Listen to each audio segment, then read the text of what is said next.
My name is André Vann. I'm the coordinator of the University Archives and instructor of public history at North Carolina Central University.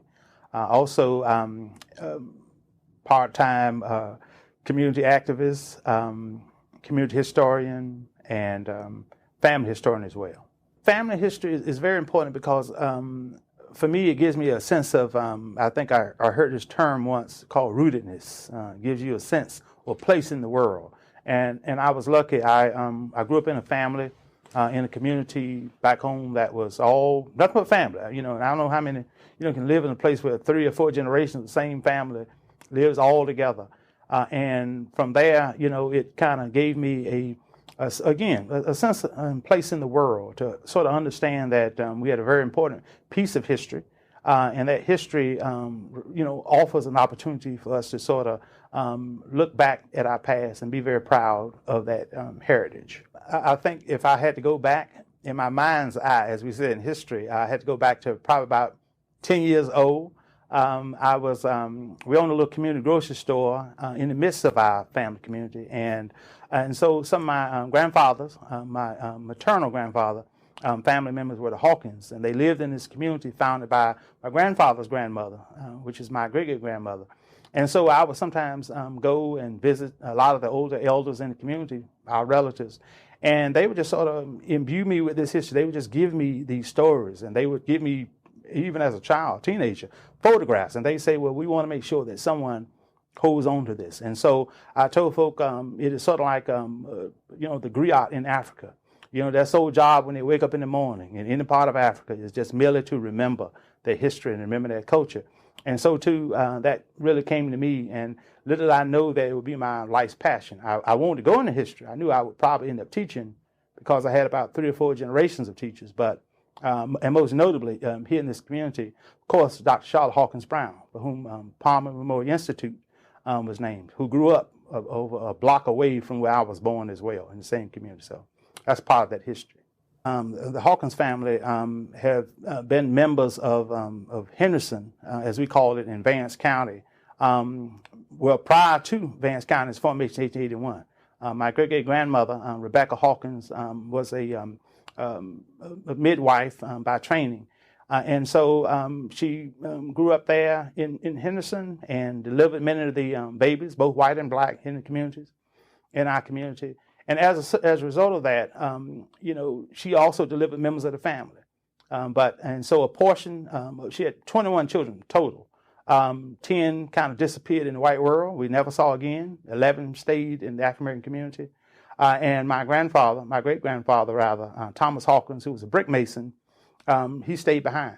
But even with few points of privilege that they kind of enjoyed in the community, because again, they had skills. They were carpenters or brick masons, and that afforded them a level of privilege different from most. And so, but yet even with all those privileges, even with land, because they received land in 1883 from one of the nephews of my great-great-grandmother. And as a result of that, from those 10 acres came a community that we call Mobile. And from there, the land was divided up in about 40 lots of all. And I'm pleased to say, even today, I hold the deed, along with several other siblings, to a parcel of that land, well, 2 parcels of that land dating back from 1883. And so that sense of pride and that history and heritage of understanding who you are really matters to me. Cousin Charlotte, as we would say, Dr. Charlotte Hawkins Brown, she was born in Henderson, 1883, was among those in the 1890s who left and moved to Cambridge, Massachusetts, some in search of better jobs and better opportunities. And so as a result of that, she attended Cambridge High in Latin, and they joined and helped to found a Baptist church in the backyard, really, of Harvard University called Union Baptist Church. And as a result of that, she gained many leadership skills within the framework of the church, Union Baptist, of which I've attended, and I've been there to visit when I interned there at the Kennedy Library in Boston. And so I had a chance to sort of walk in her shoes, not only in the community in which she was born, but also in Cambridge. And as a result of that, she really, left an indelible mark, and that mark would soon be remembered by a very important person who was the first woman president of Wellesley College in Massachusetts.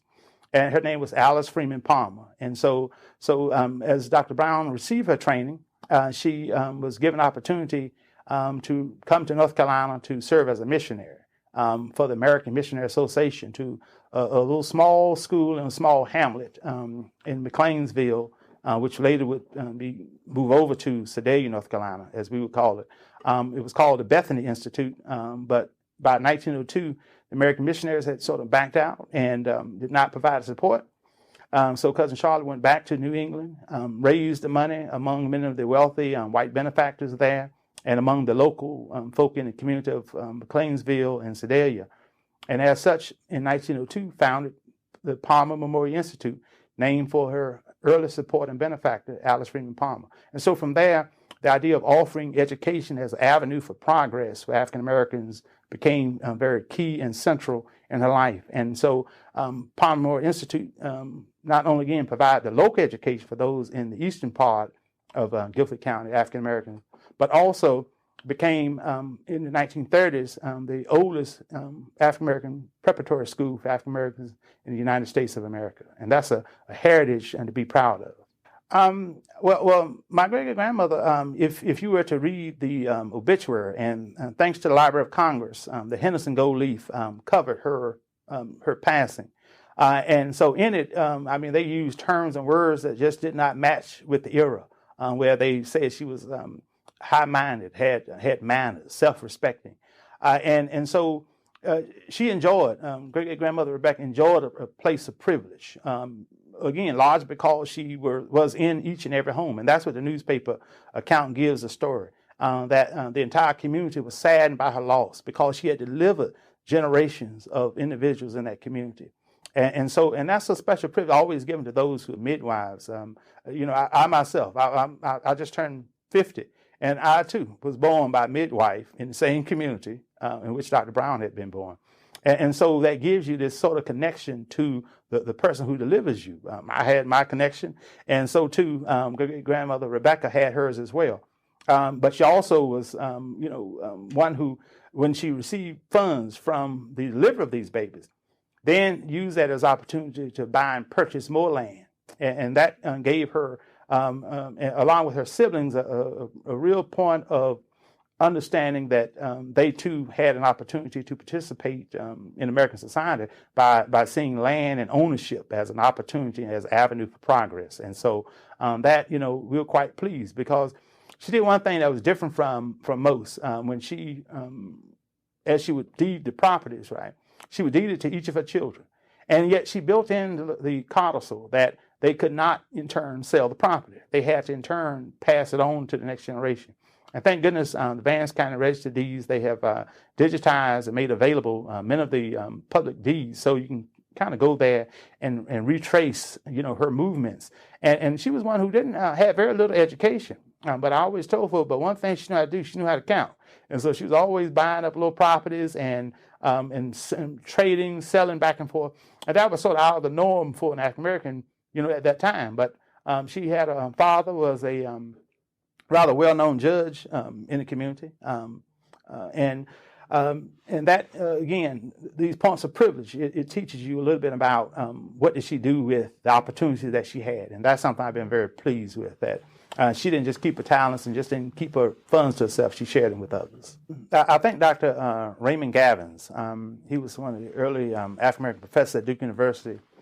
He wrote a very pioneering piece, matter of fact, in 1970, and he called it. In one of the early histories, one of the first time in 1970 in which the state of North Carolina really started talking about the role and history of African Americans in publications. And of course, Cousin Charlotte was one of those who was mentioned there.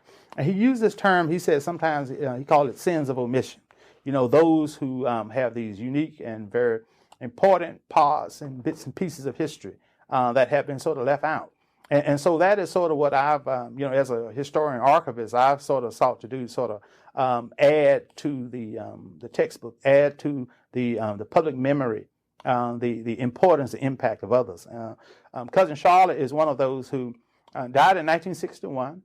Her museum, what is today the museum, had not really come into consideration really until the early 1980s, in which the Palmer alumni and members of the Sudanese community said that, here is a woman who had made a sacrifice, had come back home, had an impact, and deserves some recognition. And normally, it's not done as easily where you have to go to the legislature and make your case for why the life of Dr. Charlotte Hawkins Brown, and more importantly, Palmer Memorial Institute, why it is so important.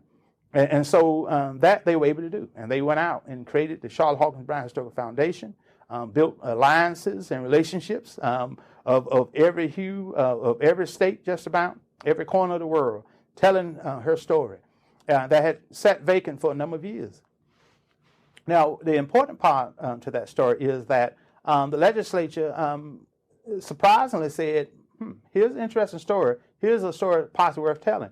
Well, and so they started off with initial funds to sort of study the concept and to study the idea, because prior to that, there had never been a museum in the state of North Carolina named for an African American or for a woman. And so we were quite pleased that when this museum was dedicated almost now 40-some years ago, that the opportunity existed there to provide a much more wider narrative and world. The only issue exists there in terms of her papers. Her papers, however, the originals, are housed at Radcliffe at Harvard University. In the 1960s, when many had not sort of thought, well, what should happen to her papers? Radcliffe called Maria Hawkins Cole, her niece, and said, we're very interested in receiving them. So in the 1960s, her papers went to Harvard University, and then they kind of sold them as an institutional framework for research. And so, so you didn't have access. So scholars really just didn't have access to her records and her papers. But she had left many records and papers. And so when you go through the newspapers all throughout the entire United States of America, African-American publications, white publications, you would see her imprint. You would see some story, some article, because she delivered almost 100 speeches a year all across the country. And that sort of helped to build her name and build her reputation. And that is how, such an institution lives and thrives today. 40 acres exactly. The Charlotte Hawkins Brown Historical Museum at Palmer Memorial Institute, historic Palmer Memorial Institute, by the way. And so that is a point of achievement and pride, I think, for the state of North Carolina. Sort of change the narrative by helping people to sort of bring them into her world. It's one thing to sort of write about someone in the framework of a book, but it's another thing to, create a museum to sort of recognize that work. And also it's important to understand that, museums are such that it allows for the opportunity for you to sort of craft and create the narrative around that person's life, but it also helps to open up and create even more questions about that person's life. And so we are confident that just as people are engaged in this history, they get a chance to come and go to her home, Canary Cottage, and see how she lived, see the furnishings that are all mostly original, by the way, to walk those 40 acres that originally used to be over 250 acres, and to understand that she had a sense of place and that she had an impact.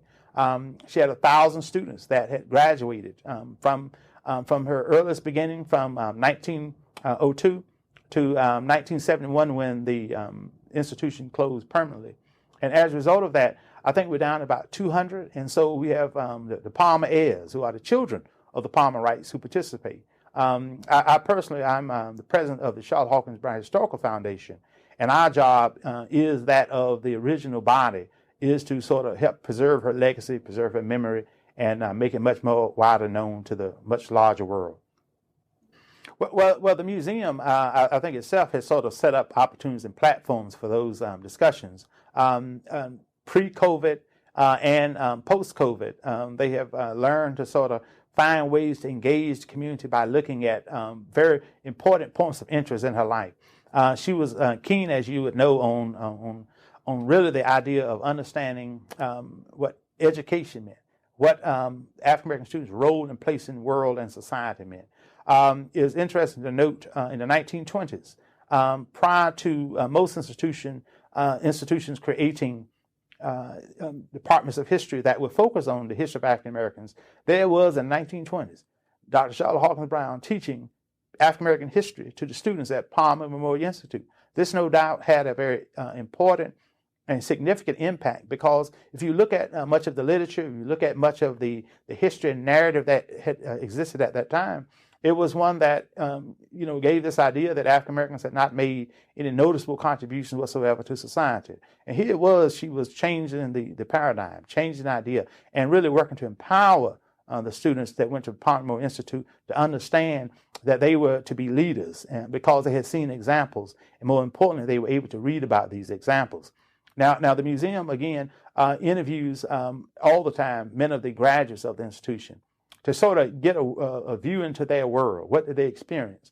I've been pleased to know, because I've had relatives who were the earliest students who attended there, on down to my mother's brother and my uncle, who not only came there in 1951, but also later went away to North Carolina A&T and ended up going back there to teach.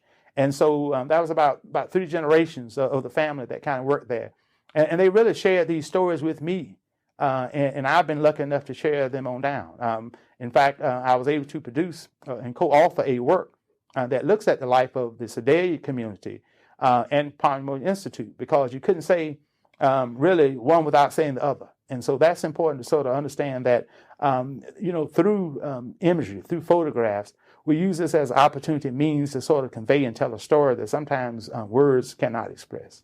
There are audiences out there that want to know even more about the life of Charlotte Hawkins Brown. They want to know more about the students that went there. They want to know more about the buildings on the campus. The buildings and the entire campus is set almost as if you're in cottages in New England. And so the nickname for Parkmore Institute is Little New England in the South. And so that tells you all you need to know, that here it was that behind these tall, beautiful hedges was this preparatory school that originally served as a high school for those in the African American community who did not or would not have had opportunity for education. And so I always remind persons that it's easy to sort of place on this pedestal and say, oh, well, she was just a great leader of private school. But I always remind them, but yet she saw a need. And for Dr. Charlotte Hawkins Brown, for her, the path towards progress meant that you create an entire body of new leaders who will go out in the world and transform and change it.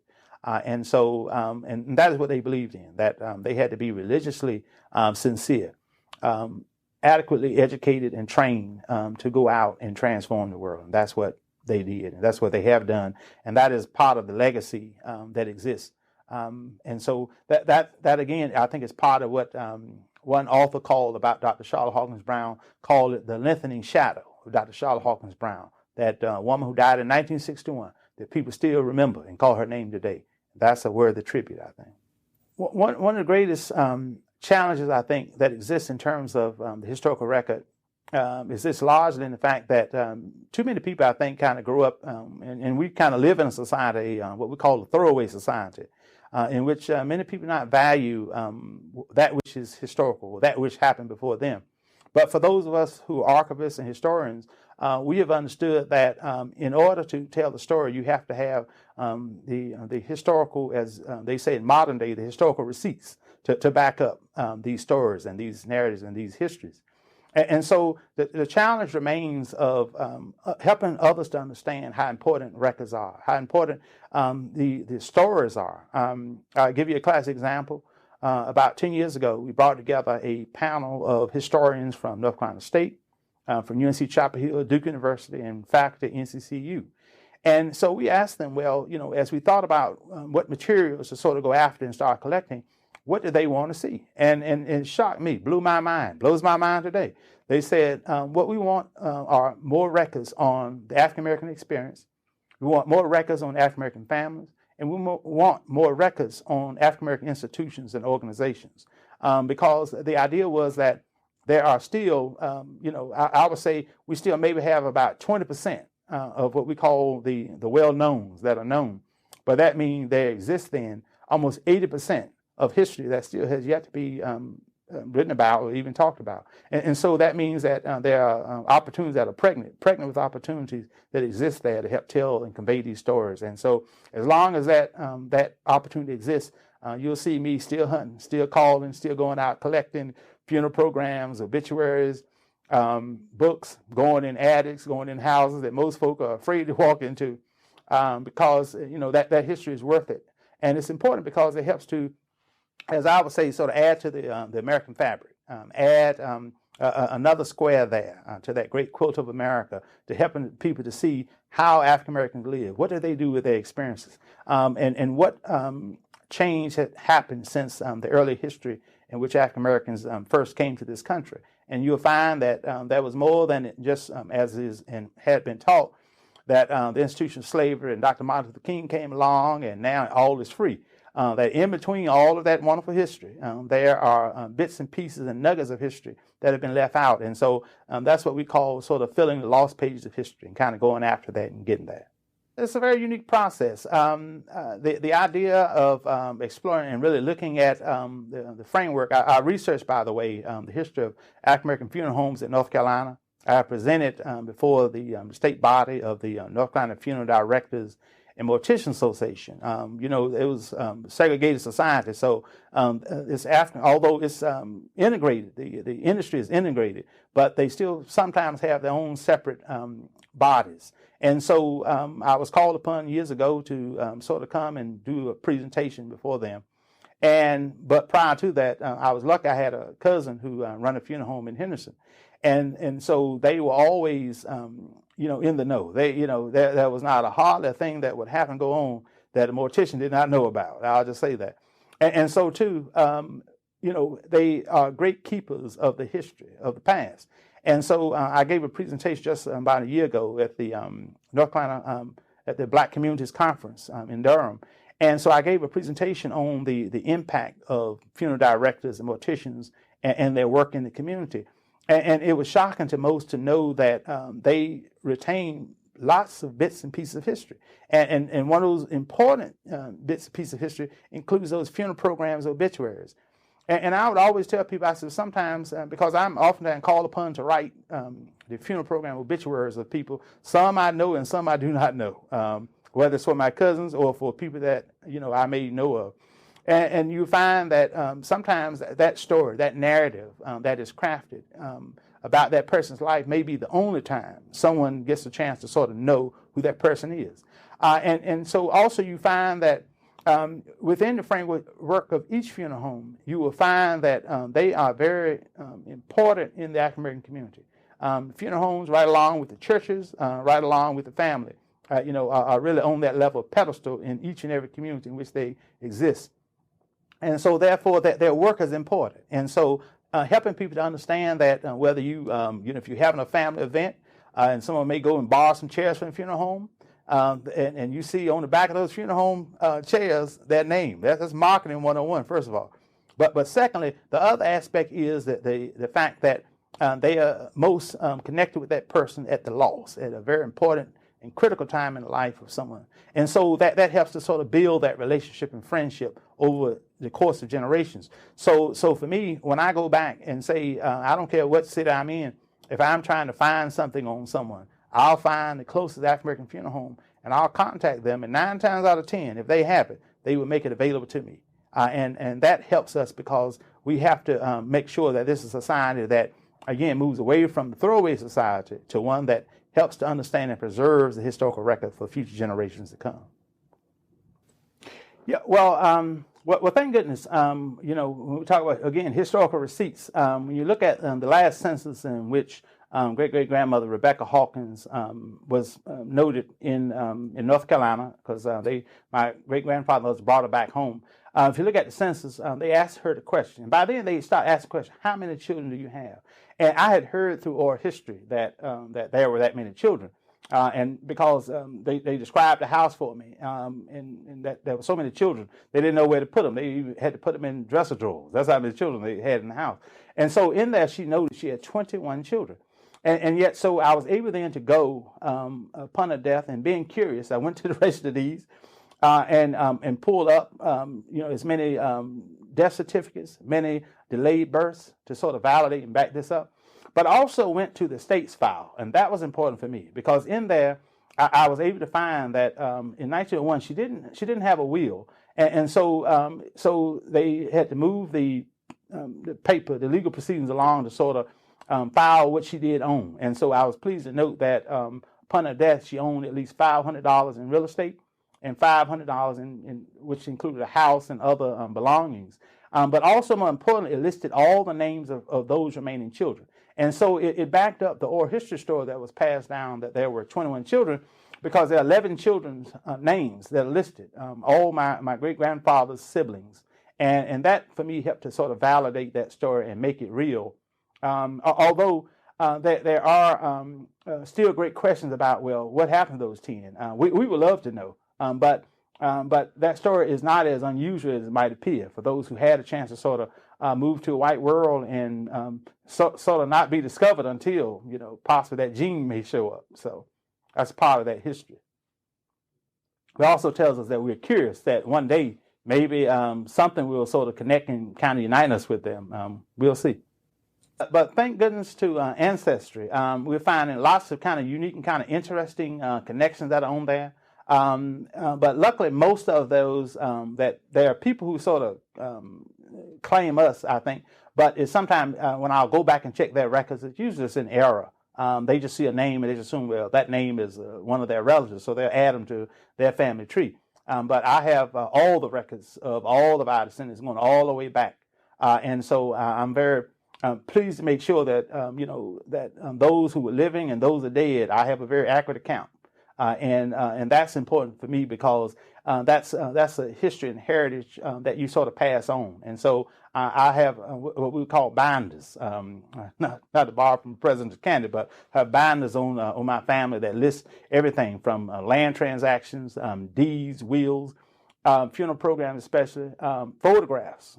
I have like thousands of photographs. I shared some with the state of North Carolina State Archives on the family. Also, some have been shared at the Charlotte Hawkins Brown Museum. And also, we're still searching for even more. And so every now and then, these connections will sort of reveal themselves along the way of a cousin that we didn't know we had, that we're meeting. And so Ancestry has been very important for us. But so, too, have been conversations and really sort of looking out there and sort of looking at these connections in a much more large and much more wider world. Well, I think when you look at slave deeds, but also any level of research, you will find that, again, the institution of slavery was one that, it was a harsh institution, but even more so, you'll find that sometimes it was a nameless society in which people, only had one name and did not possess the last name. And so you would not find until 1870. When you start looking at the importance, and we're living in an era where we're still in the midst of a census, and that's why I've told everyone I know, make sure you fill out the census, because one day someone will come looking for you. And one thing I found is it was not until 1870 for most African Americans that you'll see a last name, and usually that last name was attached to the family that once formerly enslaved them. And so you'll find that most African Americans, for instance, still resided not far from where they once had been enslaved. And so that helps to give you a window into their world and opportunity to sort of connect with them. And then that kind of grows over the years by the 1880 census. Of course, the 1890 census was lost in the fire. Only a few rows survived. But then 1900 presents, I think, a wonderful opportunity to really just start looking at much of that African American history. But in 1900, it's also important to understand that even still, majority of African Americans still resided in the South. And so it was not until we'll start seeing with the advent of World War I and the advancement in migrations that by 1920, African Americans had already started migrating out of the South to various parts. And so I think I mentioned that our group had already left in like 1894, and we found it through a newspaper article in the Henderson Gold Leaf. And if you would have told me that my great-great-grandmother Rebecca and her children, a portion of the family, left to go to New England, and the local white newspaper would have recorded the fact that they left, I would have told you that it just doesn't match with the narrative, doesn't match with the history. But one thing about them, I always knew that they were industrious people. They owned their own land, owned their own houses. They lived in their own separate community that we call Mobile. And so for them, the fact that even if someone like that could leave and go to New England, it meant that, maybe conditions in the South were not as they appeared to be. And so in turn, I had to then go and start searching through New England records. And they are somewhat stingy about what they share. And so, but I was able to go to the Cambridge Public Library. They had digitized a lot of their local newspapers. Their records are largely sealed unless you are there. And so how a researcher will find, say, something in the South and something in New England is totally different. So I had to go to something simple as here in North Carolina we have cemetery census index, but in New England I had to go to find a grave. And so I knew the Cambridge Cemetery was where most of my relatives were interred. And so, going back 3 and 4 generations. So I nicely just wrote a nice little letter to one of the caretakers at the cemetery. And I did not believe that I would get a return back, right? But I got a nice little letter back, and they included maps to where they are interred, including the plots and where to go. And so I, in turn, contacted some of the relatives who lived there, the last few that still remain there. And I said, y'all, we are bypassing the entire history of our family because they all are buried in the cemetery, and you guys need to go check on them until I get there. And so I have my plan once COVID-19 is over. With the new cousins I've just found, I told them, I said, I will be there. First chance I get, I'll be there to sort of collect as much history while I'm there. For some, and mostly it was family. One of the first reasons why most would have stayed or remained. Matter of fact, that's one of the most brilliant questions raised because most folk always talk about what we call the push and pull factors, right? What pushed and pulled African Americans in and out of the South. And so I was lucky. I was one of the early students of the first classes taught on the history of Jim Crow in the South, taught by Duke University, and it was a joint class between NCCU and Duke University. And what we found was that what tied people to stay in the South? Well, land tied individuals to the land, to the South. Family tied people to the South. Education tied people to the South. But also and jobs tied people to the South, to home. But then you look at the push factor. So the state of race relations could have pushed folk out. North Carolina had a climate after from 1865 to 1877. We refer to that as a Reconstruction era. But directly after that, you start seeing a backlash to whatever progress had been achieved by African Americans at that time. And North Carolina, most notably, by the 1880s, 1890s, had started this real campaign to sort of almost reinstitute a different form of Jim Crow, a different form of segregation, and matter of fact, removed almost a lot of the political persons from almost every office of political persuasion in the entire state of North Carolina, thanks to an amendment. And so by early 1901, when George H. White, Congressman George H. White, who was the last representative in Congress, because it was not just North Carolina, but every other southern state as well. But Congressman George H. White gave this most well-known talk because he was the last to serve in the U.S. Congress in 1901, by the way. And he said, like the phoenix, we shall rise again. And we will find that it was not until the 1990s when Congresswoman Eva Clayton in 1992 went back. I think when you look at the white supremacy campaign of the 1890s, that you'll find that it was largely in response to the level of progress that had been achieved by African Americans at that time. So it's said that as each and every generation fights for one, sometimes there's movement backwards, and so North Carolina had one of those backward kind of movements, which caused many African Americans to migrate and leave, and so you'll find that the Wilmington massacre, some call it the Wilmington riot, but the Wilmington massacre, as many know, was largely not necessarily about the question of the Alexander Manley situation, but it was largely through the fact that in Wilmington, North Carolina, African Americans had progressed so well that they were in charge of just about each and every little position of power and authority there, and that held a certain place in North Carolina society, and that changed.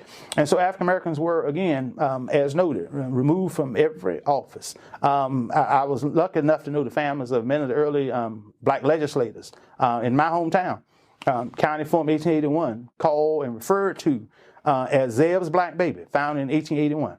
Our family had been there since the 1820s.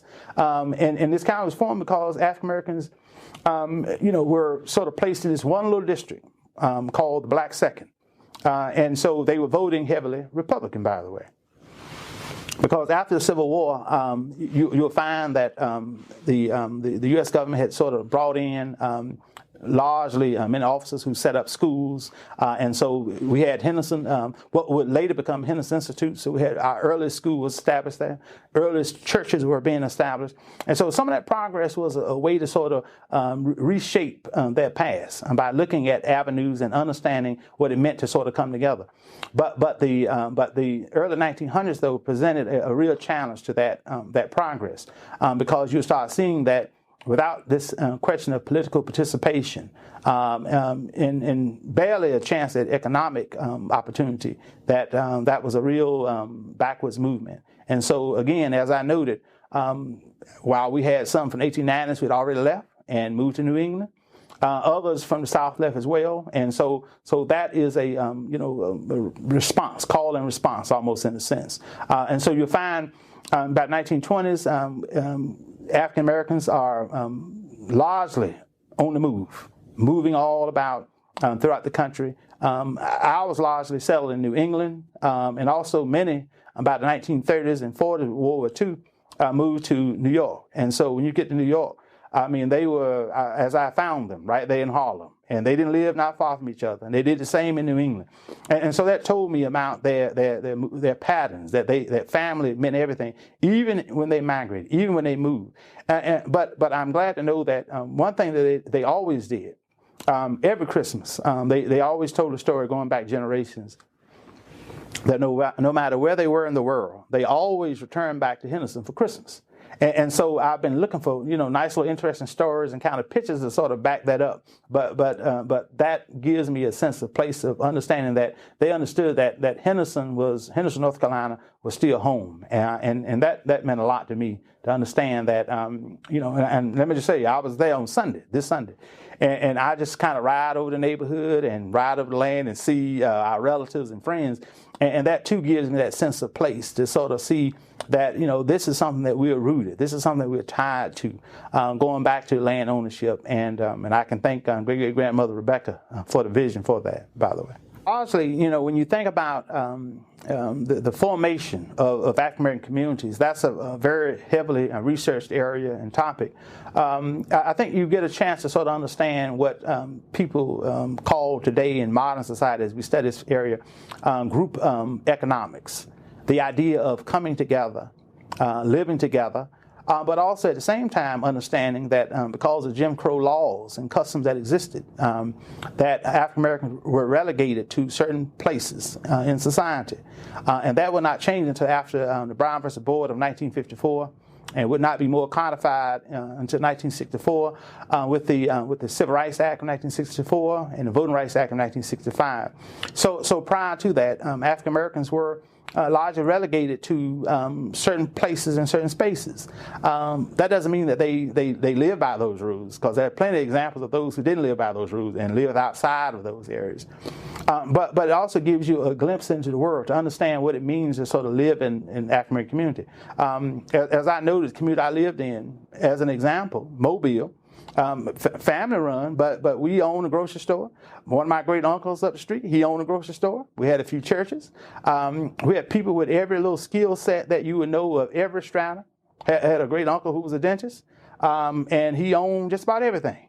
Neighborhoods, he bought streets. He was doing things in which it was not assumed that African Americans would do, which was buy his share of land and property. And so my great uncle, Dr. John D. Hawkins, who was a graduate of Palmer Institute, by the way, went on to become a very well-known, successful dentist, and again, lived outside of the normal conventions and ideals that existed there. These places in which African Americans were told or relegated, well, this is your place. I'm glad that they had enough, imagination to look beyond, what they saw, and didn't believe what they saw, but look beyond that. And that was important for me. And I mean, that's the world I inherited, and that's one I've been very pleased and thankful to sort of help share and tell. And so I always use my community as a model for people to understand that in these communities, they're wonderful histories that remain to be told. And so I found that my community was no different from any other African American community at that time. That even after the opportunities existed, that African Americans still kind of looked inward and looked to themselves for their salvation and for their progress, and that was important. Although there are lots of examples of interracial cooperation that really sometimes doesn't get talked about, but the idea and question of African Americans pooling their resources, and so we call it group economics. But they also later would join political organizations, and so we call it group politics. They understood group economics and group politics grew hand in hand, and you couldn't have one without the other, because what it meant was that you then were seeking to empower yourself, and that was important. One thing that I've learned is that when you're researching and you're doing a genealogy of your family, that you have to see the big picture. You can't sort of be just based on sort of quick gratification, self-gratification. Oh, well, you know, I got this and now I can rest and I can sit down. Well, you'll find that there are lots of roadblocks and obstacles that exist there. And so then the question is raised, well, then how do you overcome them? Well, sometimes, truth be told, you cannot overcome some. Some you just merely will not know. The point of 10 great aunts and uncles who disappeared into the white world. So again, something you just may never know. But then there are things that I find that history is sort of added, thank goodness, technologically each and every day online. Ancestry especially. Many communities, such as here in Guilford County and others, as they go and sort of add more and more pieces to the puzzle, it says that you have to stay curious. You have to stay on what I call the historical hunt, continuously looking at materials, but finding new ways to sort of get this. And so what do I mean by new ways? You can sort of look at the traditional narratives that existed there. You know, a person is born, a person dies. Well, but there's a lot that happens in between when a person lives and a person dies. And I think that therein lies, I think, the richness of sort of exploring what do they do? Where do they go to church, right? You know, where do they work? More about the family, find out more about the children. But what's important to understand is that as you encounter these roadblocks, that you see them sometimes as temporary.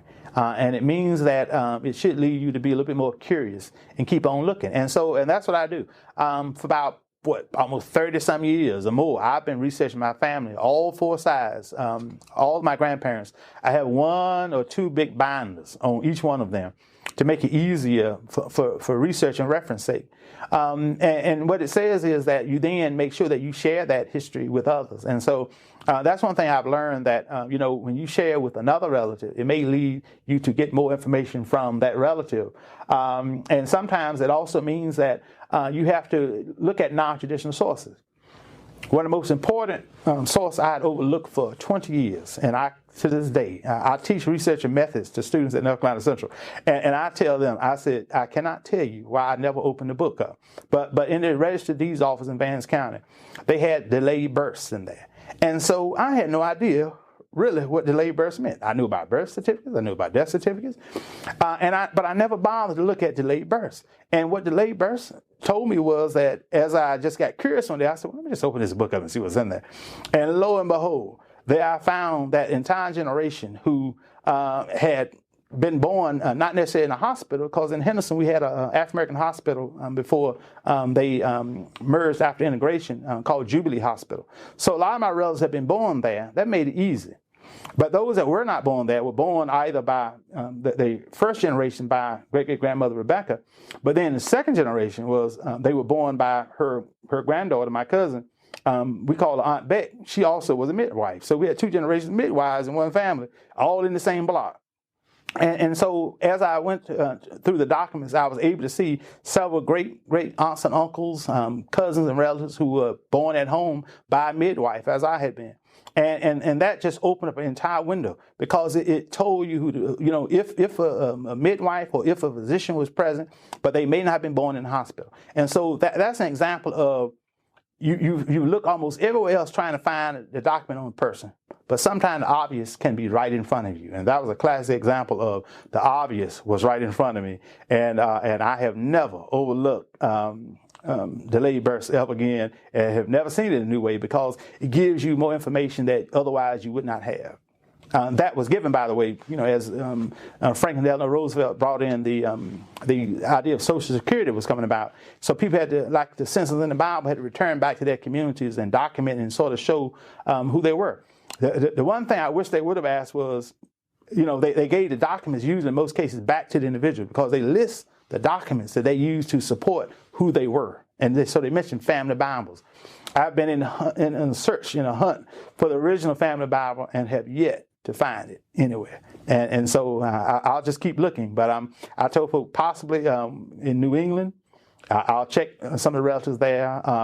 And some other repositories hold our family papers. So I'm still looking. There are still rather unique and curious questions that I have about, being one who sort of, I've inherited, like I said, thousands of photographs. And so as not just my immediate family, but other relatives, other cousins, some who were spinsters, never had children. And so I would just sort of get that call. They would say, well, our relatives passed. They want to make sure that you had these photographs, or you had these materials. And so there are countless names of relatives on these pictures. And I'm one who I know my past, I know my history better than most folk will ever know their Social Security number. But the one thing I have not been able to identify are quite a number of relatives and photographs. And so when I matched it up with the narrative of the relatives, and I said, well, could this be this relative? Could that be that person? Because many did not take the opportunity to sort of go behind. Well, in the latter years, many relatives did. They did write on some of the Polaroids at the bottom who the person was in the image or on the back. But there still are these curious moments, right, that exist there, and I'm still hopeful.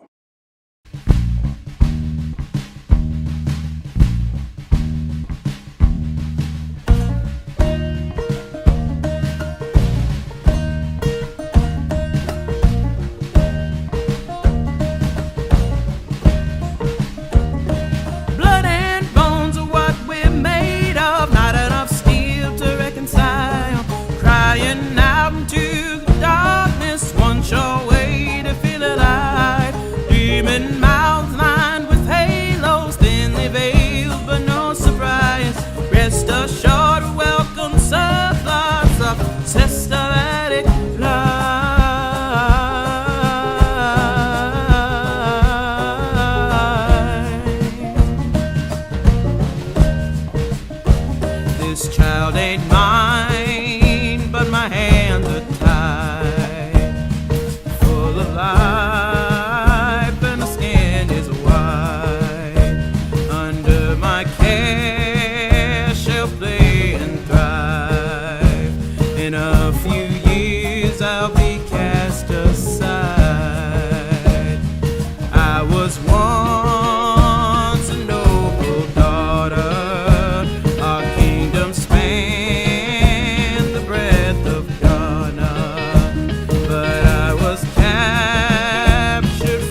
out into the darkness, one sure way to feel alive. Demon mouths lined with halos, thinly veiled but no surprise. Rest assured, welcome subplots of systematic lies.